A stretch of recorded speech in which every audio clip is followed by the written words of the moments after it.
Supreme court of Pakistan में civilian के फ़ौजी अदालतों में ट्रायल के हवाले से बहुत ही अहम मुकदमा ज़ेर समाअत है, लेकिन इस दौरान कुछ डेवलपमेंट्स हुई हैं, कुछ ऐसी डेवलपमेंट्स जो कोर्ट प्रोसीडिंग के हवाले से क्वेश्चनेबल ज़रूर हैं। मिसाल के तौर पर कुछ सहाफ़ियों और यूट्यूबर्स की मुलाकातें और उसके साथ कुछ ऐसे रिमार्क्स, कुछ ऐसी साइड बाय साइड एक्टिविटीज़ जो कि बहरहाल इस वक्त डिस्कशन का हिस्सा बन सकती हैं। सीनियर जर्नलिस्ट जनाब मतीउल्लाह जान साहब हमारे साथ मौजूद हैं। एक तो क्वेश्चन ये भी उठाया जा रहा है कि पाकिस्तान की अगर सुप्रीम कोर्ट सिविलियन का फ़ौजी अदालतों में ट्रायल के हवाले से कोई फ़ैसला इस तरह से देती है कि ये नहीं हो सकता, तो पाकिस्तान के पास एक दुश्मन मुल्क का जासूस है, उसका मामला भी इसी कंटेक्स्ट में रखकर देखा जाता है और उसको इंडिया जवाज़ बना सकता है। आपके ख्याल में ये तासुर कितना सही है या ये कोई गुंजाइश बनती है ऐसी? बहरहाल इसका तो कोई मुआवजा नहीं किया जा सकता भारतीय जासूस के साथ, क्योंकि वो कोई पाकिस्तानी शहरी नहीं है और दूसरा वो एक सोल्जर है, वो इंडियन नेवी का, तो इसलिए ये तो मुआवजा ही गलत है। और मेरा नहीं ख्याल कि ये दो केस जो हैं इस हद तक ज़रूर एक दलील सामने लाई गई थी कि हम अगर एक भारतीय जासूस को, एक फ़ौजी को जो है इंटरनेशनल कोर्ट ऑफ जस्टिस के हुक्म पे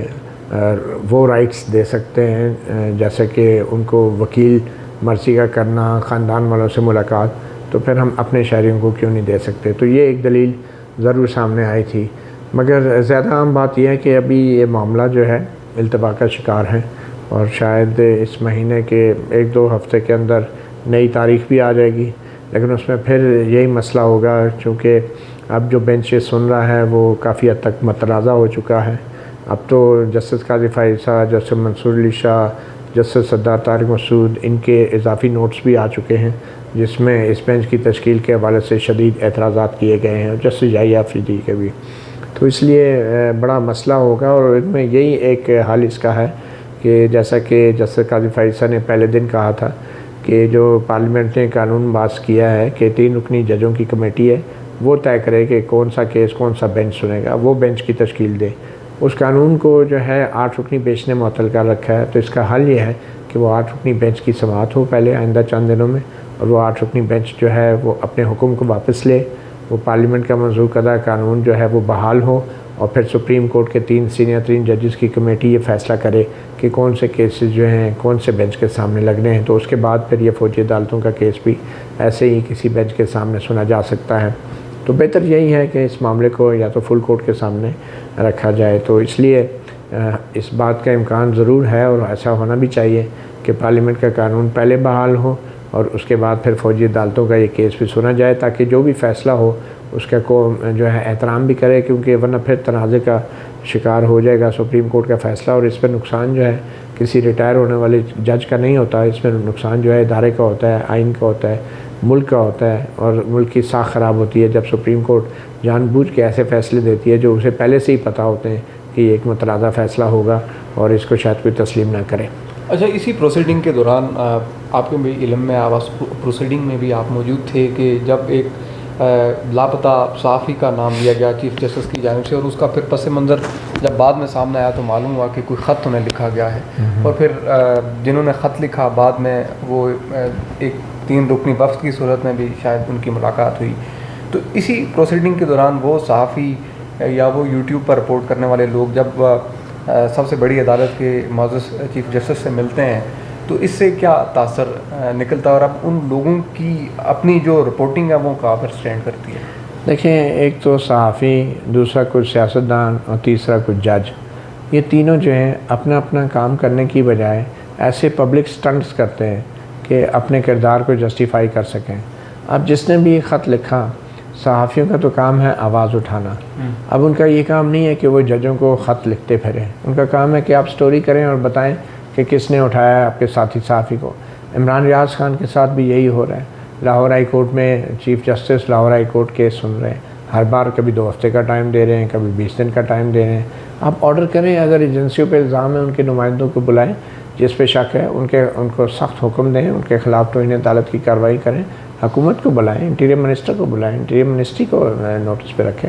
लेकिन ये क्या तरीका है चीफ़ जस्टिस साहब का कि किसी ने एक ख़त लिख दिया है अगर एक लापता सहाफ़ी इमरान रियाज के बारे में, तो आप उनको बुला के आफ्टर रिकॉर्ड मीटिंग कर रहे हैं और आप ये साबित करना चाह रहे हैं कि आप बड़े कंसर्न हैं इमरान रियाज के लिए, तो भाई आप उसका केस सो मोटो करके उसका केस अपने पास बुला लें। हाई कोर्ट में पहले भी कई केसेस पेंडिंग होते हुए आपने सो मोटो ले लिया, जैसे वो इलेक्शन की डेट का मामला उठा लिया था, हाई कोर्ट में मामला पेंडिंग है, तो इमरान रियाज का केस भी अपने पास बुलवा लें। आप ये चैम्बरों में सहाफ़ियों को बुला के फिर शायद खुद ही खबरें लीक करवा के शो करना चाह रहे हैं कि मैं बड़ा कंसर्न हूँ इमरान रियाज के बारे में, तो एज अ जज आपको फ़ैसले देने चाहिए ना। इससे आफ्टर रिकॉर्ड गप्पें तो नहीं मारनी चाहिए सहाफ़ियों को चैम्बर में बुला के, फैसले दें। जिन साहब ने जो ख़त लिखा है, आपको मैं ये ज़रूर याद दिलाता चलूँ कि जब अरशद शरीफ साहब का मामला हुआ था उस वक्त भी इन्होंने एक ओपन ख़त लिखा था, शायद आपके इल्म में हो लेकिन मेरे इल्म में बखूबी इसलिए है कि उनके साथ मुलाकात भी हुई थी, तो वो ओपन ख़त उन्होंने उस वक्त भी लिखा था, वो भी बड़ा ब्रीफ था। इस दफ़ा भी इन्होंने गुज़श्ता रोज़ एक टीवी शो में कहा जी कि मैंने ये ओपन ख़त लिखा और मेरी किसी कुलीग ने चीफ साहब को भेज दिया। देखें, हम जैसे मैंने पहले कहा, कुछ सियासतदान, कुछ जजेस और कुछ सहाफ़ी ये सस्ती शोहरत के भूखे लोग हैं और ये हर वो काम करते हैं जो इनको नहीं करना चाहिए। सहाफ़ी को चाहिए आप फिर रिपोर्टिंग करें ना, आप फिर बताएं ये कौन इसमें मुलव्वस है, आप अपने व्लॉग में तज्जिया करें। आप ये ड्रामाबाजी करना, शेर व शायरी, ख़त लिख के आपका काम ख़त्म हो गया है। इसी तरह जजेस भी यही ड्रामा हो रहा है, बजाय इसके कि अदालत में केस लगाएं इमरान रियाज का, आप उसके ऊपर जजमेंट दें। आप बल्कि सारे मिसिंग पर्सन के केसेस लगाए ना, जितने कितने लापता अफराद के केसेस सुप्रीम कोर्ट में पेंडिंग है, और चीफ जस्टिस उम्मत बंदयाल जो हैं वो चंद सहाफ़ियों को बुला के एक लापता सहाफ़ी के बारे में सरगोशियाँ कर रहे हैं। आप खुली अदालत में केसेस लगाएं सारे लापता अफराद के और इमरान रियाज खान के, और उस पर ठोस फैसले दें। इसी तरह सियासतदान भी सिर्फ लिप सर्विस करते हैं, ठीक है, सरकारी इदारे जो हैं वो ताबन नहीं करते अदालतों के साथ, कोई हुक्म मानता नहीं है। तो ये हम आहिस्ता आहिस्ता जज, जर्नलिस्ट और ये जो सियासतदान हैं ये अपनी साख खोते जा रहे हैं। अगर हम जो काम हमें करना चाहिए हमें वो करना चाहिए, बजाय इसके कि हम ड्रामेबाजी करें और एक पब्लिक स्टंट्स करें अपनी सस्ती शोहरत के लिए। थोड़ा सा सम अप करते हुए ये भी बता दें, इस वक्त ये भी एक तासर दिया जा रहा है जी कि ये मुलाकातें तो होती रहती हैं और ये चलती रही हैं, और फिर इस तरह से प्रोसीडिंग के दौरान कोई ऐसा मामला क्या कभी पहले भी किसी जज साहब ने जो उन्हें ज़ाती हैसियत में भेजा गया या नोटिस में लाया गया हो तो उन्होंने उस पर भी इस तरह से रिएक्ट किया कभी या कंसिडर किया है? देखें, मुलाकातें शायद कुछ जर्नलिस्ट करते हैं, मैं तो नहीं समझता सहाफ़ियों को जजों से मिलना चाहिए। मैं ये भी नहीं समझता कि जजों को सहाफ़ियों से मिलना चाहिए, क्योंकि हमारा उनसे कोई ज़ाती ताल्लुक़ तो दोस्ती तो होती नहीं है, कोई दोस्ती यारी तो होती नहीं है सहाफ़ियों और जजों की। सहाफ़ी कहते हैं हम सहाफ़ी, हम किसी से भी मिल सकते हैं। नहीं, सहाफ़ी की बात नहीं है। देखिए, असूली तौर पे जजेस को जो है इस तरह के राब्ते, इस तरह के ताल्लुकात सहाफ़ियों से नहीं बनाने चाहिए। जजेस के ताल्लुकात और राब्ते सिर्फ उन लोगों के साथ होने चाहिए जो उनके बचपन के दोस्त हैं, रिश्तेदार हैं, पड़ोसी हैं, बहुत करीबी जानने वाले हैं, ठीक है, कॉलेज फ़ेलो, स्कूल फ़ेलो हैं। लेकिन सहाफ़ियों को आप दोस्तियां करके आप क्या हासिल करना चाह रहे हैं? आपको तो अपने फ़ैसलों पे, और आपने पूरे मुल्क के आइन की तशरीह करनी है, आपने 22 करोड़ आवाम के इंसानी हकूक़ को यकीनी बनाना है अपने फ़ैसलों के ज़रिए। आप चंद 2-4 सहाफ़ियों को जो इस्लामाबाद में रहते हैं या लाहौर में रहते हैं उन्हें बुला के खाने पे गपशप लगा के सियासी बातें करके अपने साथी जजों की चुगलखोरी करके आप कौन सा आइन के मुताबिक अपनी ज़िम्मेदारियाँ अदा कर रहे हैं? तो मेरे ख्याल में ये चीज़ें बंद होनी चाहिए और ये ड्रामेबाजियाँ बंद होनी चाहिए। जो असल काम है वो करना चाहिए। जजों को बंद चैम्बरों में सहाफ़ियों से मिलने की बजाय खुली अदालतों में ठोस फैसले देने चाहिए। थैंक यू वेरी मच जी। ये मुलाकात शायद मुतनाज़ा अपनी जगह ज़रूर है, लेकिन पाकिस्तान की सबसे बड़ी अदालत के मुअज़्ज़ज़ चीफ जस्टिस, उनके बारे में एक तासुर ज़रूर था और शायद इस मुलाकात के बाद वो तासुर मज़ीद पुख्ता हो गया है। आपसे मुलाकात होगी फिर किसी ख़ुसूसी नशिस्त में। इजाज़त दीजिए, अल्लाह हाफ़िज़।